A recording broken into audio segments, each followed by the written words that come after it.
Hello and welcome to another edition of Addition. I'm your host, Addy Snowden. I'm a big tech product manager, futurist, tech optimist, artist, and creator. And I'm here every week bringing you the news, the hot topics in tech, and letting you know what I'm geeked out about this week, as well as some career advice. So before I get into today's episode, you can go ahead and hit the like button if you're watching on YouTube, subscribe if you haven't already subscribed. You can follow me on Instagram and TikTok at Addition with Addy. You can follow me on Twitter at AdditionPod or at Addy Adewusi. You can also subscribe to my Substack, additionpod.substack.com, so you never miss an update. And I'm also now accepting sponsors. You're going to see one soon. You can email me at additionpod@gmail.com. So like, share, subscribe, all that jazz. All right, so I have so many hot topics in tech this week. So first I'm going to talk about Thrive AI Health, which is the new startup collaboration with OpenAI and Thrive Global, which is Arianna Huffington's startup or organization, let's say. Arianna Huffington is iconic. If you haven't watched the Uber TV show, Super Pumped, you get some insight as to how Arianna Huffington operates. Highly recommend.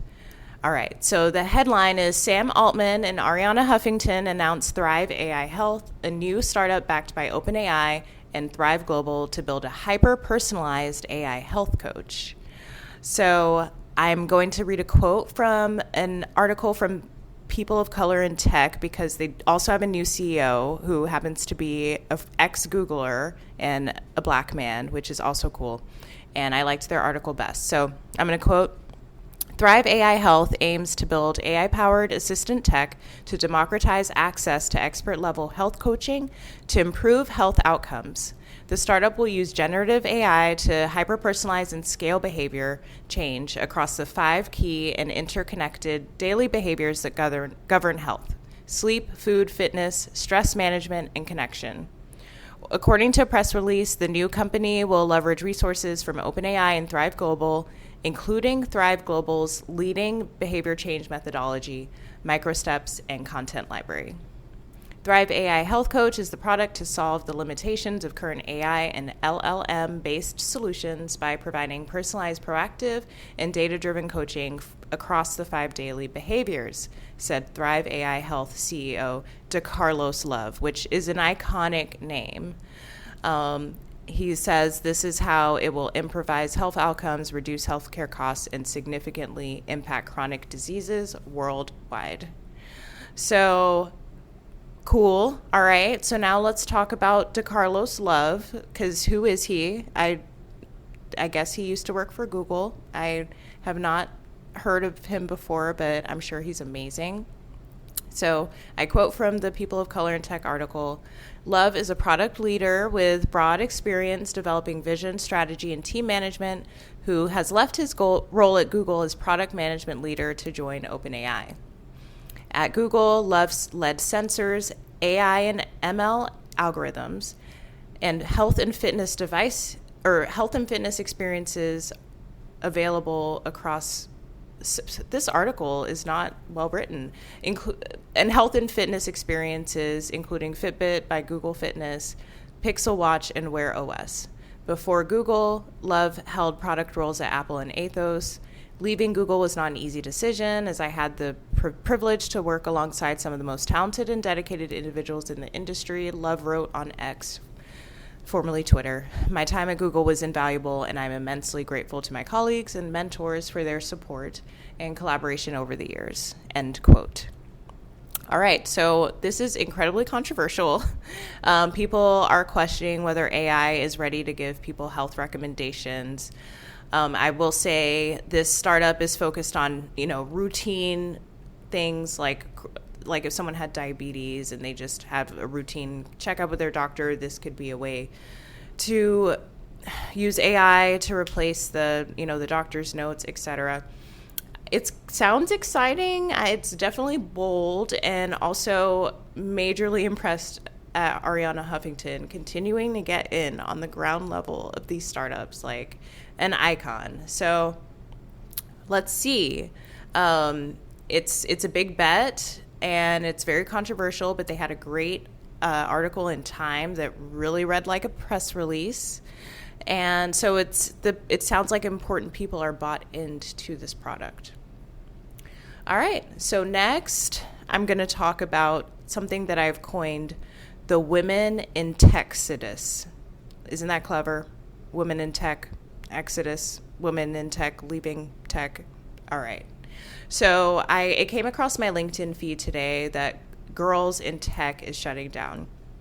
So I'm going to read a quote from Biz Journals explaining why Girls in Tech is shutting down. So Girls in Tech, Inc. is shutting down due to lack of funding. The worldwide nonprofit aimed at boosting women in technology moved its headquarters from San Francisco to Nashville in 2022.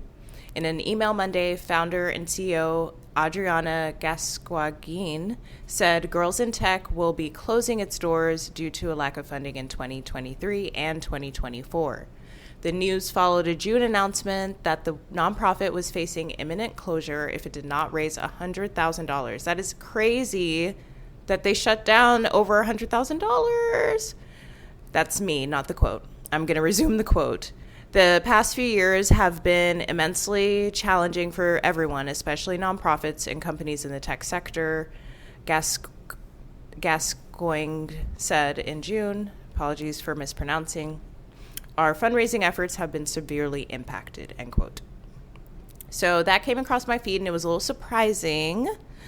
And I did some research and I realized that Women Who Code also shut down in April, okay? So this is the quote from the Women Who Code blog titled The End of an Era. So, quote, "It is with profound sadness that today on April 18th, 2024, we are announcing the difficult decision to close Women Who Code following a vote by the board of directors to dissolve the organization. This decision has not been made lightly. It only comes after careful consideration of all options and is due to factors that have materially impacted our funding sources, funds that were critical to continuing our programming and delivering on our mission. We understand that this news will come as a disappointment to many, and we want to express our deepest gratitude to each and every one of you who have been a part of our journey," end quote.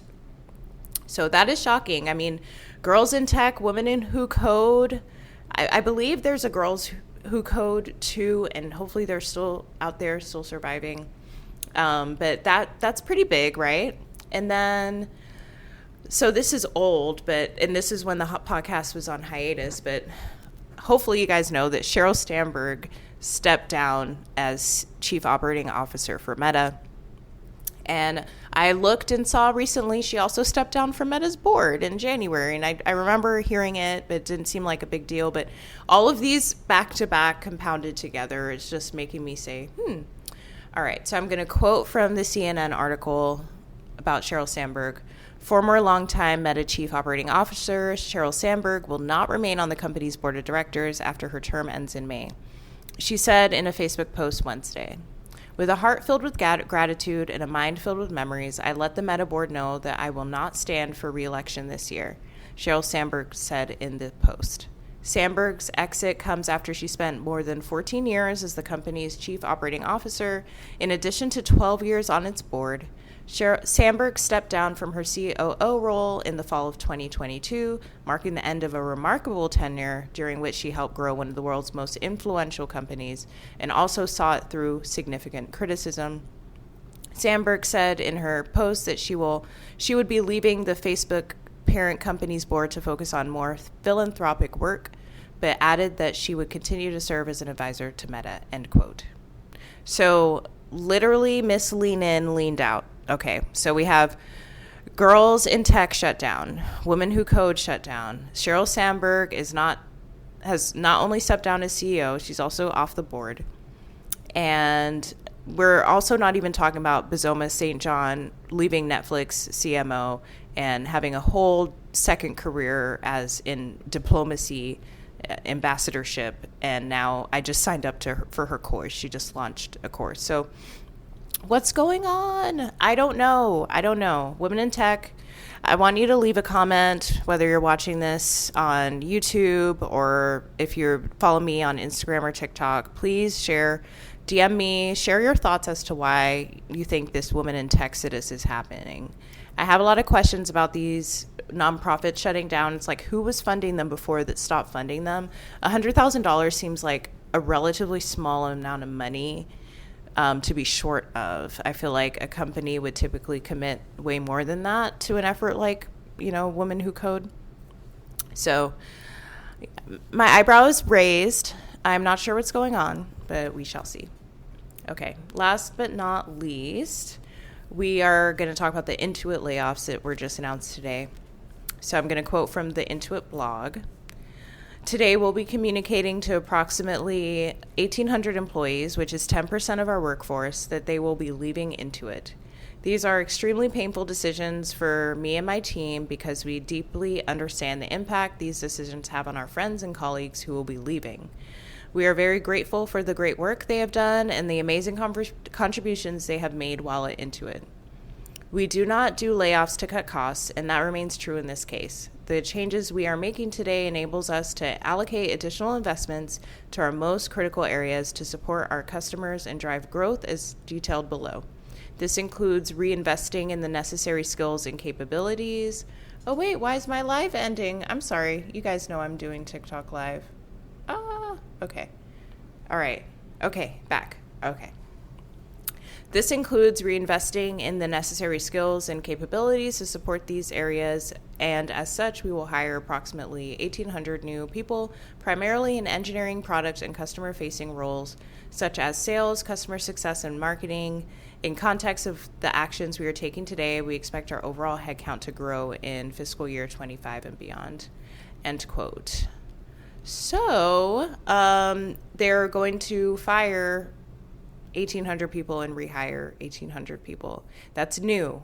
I think Salesforce did that relatively recently, maybe last year, where they rehired a lot of people that they laid off, but it was not in the layoff plan to immediately rehire them. So this is a first that I've seen. Intuit, if you're not familiar, they own TurboTax as well as many other QuickBooks, many other tech software companies, and they're kind of a big deal, and they're innovating on how to, I guess, structure their company. I apparently over 1,000 of the people who are being let go, it's performance based, which is also, I haven't been seeing a lot. The companies are specifically saying this is due to performance. And I have a lot of questions. I'm really curious if you're into it, if you're impacted. Let me know what's going on. I would love to talk about it on the podcast. And my heart goes out to you if you're affected by this. While this is news and tidbits I'm sharing, these are people's real lives. So the goal would be to, share information to help you guys that are listening, and because we're all navigating the corporate maze right now and holding on to whatever job we have. Okay, so that's the hot topics in tech. Like I said, I had a lot of them. Let's jump into the career segment.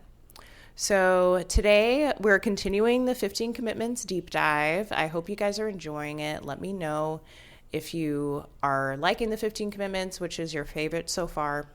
So this is the third commitment, and it's feeling all feelings. I commit to feeling my feelings all the way through to completion.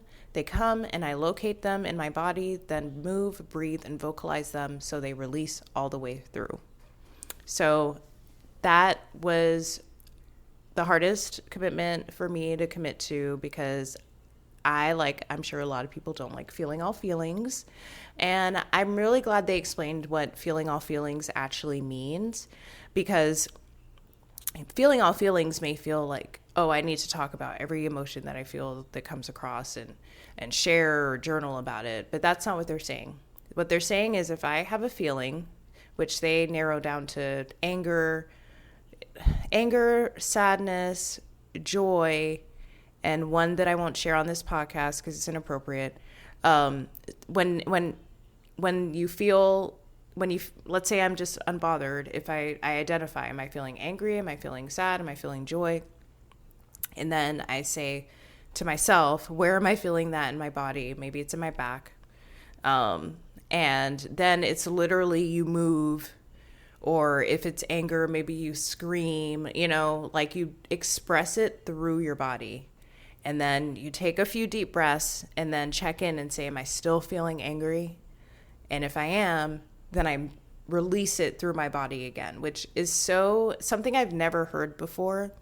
But I think the thing that helps me the most with this is identifying my feeling. I think sometimes this is called conscious leadership. So we can walk around subconscious and just operating on autopilot and not even thinking about anything really. So, this is bringing us into consciousness, is identifying the feeling that we're experiencing. And we don't need to really even talk about the feeling that we're experiencing. We just need to make sure we're feeling it all the way through to completion. So that's commitment 3, and there's only one sub-commitment, so it's a little shorter. All right, so let me tell you what I'm geeked out about this week. So I have 2 things this week because I got a surprise package today from one of my colleagues in California who sent me an Erewhon juice all the way to Atlanta. From California to Atlanta. I'm showing it on the YouTube if you're watching. Oh my God. So the smoothie did not survive, but this is a green juice and it is absolutely fabulous. She also sent me a bunch of snacks, which I'm super happy about. And Erewhon, if you're not familiar, it's like a super fancy, I guess, health food / grocery store that I believe right now is only on the West Coast.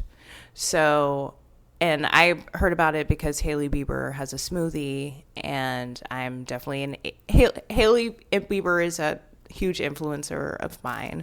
So she did send me the Hailey Bieber smoothie and it didn't survive, but I'm so grateful for this green juice. And next, I'm also geeked out about something that my company is doing. Think with Google has a podcast called the Modern Marketer Podcast. And my current VP, Josh Spanier, is the host of the podcast, and he brings, CEOs or CMOs, marketing leaders to talk about modern marketing. So the past 2 episodes I've really enjoyed. He interviewed the founders of Zola, which is a wedding planning app, and I got married recently. It's actually our 1 year, 6-month anniversary tomorrow, so congrats to us. And we used the knot, and Zola specifically, they talked about how important their brand of being about supporting all kinds of couples and diversity, and they stood on business with Hallmark and their LGBT advertising, and took a sacrifice to potentially lose a partnership because they didn't want to leave out or erase their LGBT customers. As you guys know, I'm married to a woman, I'm a lesbian, so next time I plan a wedding for anybody, it's going to be through Zola. So I thought that was really great to talk about. And also I listened to the most recent podcast today that was an interview with this chief marketing officer of Experian. And she spoke about how her career, how she went from reach CMO, and she mentioned that she had a mentor, and her mentor encouraged her to speak whatever job or to be real about what she actually wants. And she finally verbalized that she wanted to be CMO, and how that was like a huge pivotal moment in her career. So, first of all, if your VP has a podcast, you need to listen to it. It does not make sense to me why people would not listen to our VP's podcast. So I'm not only listening to it, now I'm promoting it for you, Josh. Don't forget me. And also, marketing is changing, and Google is ahead of the game, acknowledging this idea of a modern marketer. And makes me really proud to be in the marketing org at Google. I know I intro as a product manager, but I'm a product manager for marketing technology. So my internal title is marketing technology manager. So marketers are my customers, and I need to understand at all times, what they're focused on, what their priorities are, what they're learning, how they're innovating. So I'm grateful that we have this podcast, Modern Marketer. Check it out. It's on all platforms, and I have the link on the show notes as usual. All right. Well, thanks so much for coming and listening for another episode. Thanks for watching me on TikTok Live. I will continue to experiment with live. And again, like, share, subscribe. Please continue to support this podcast. And let me know that you're getting something out of it. And comment if you want me to talk about anything particular. All right. Have a great night. Bye.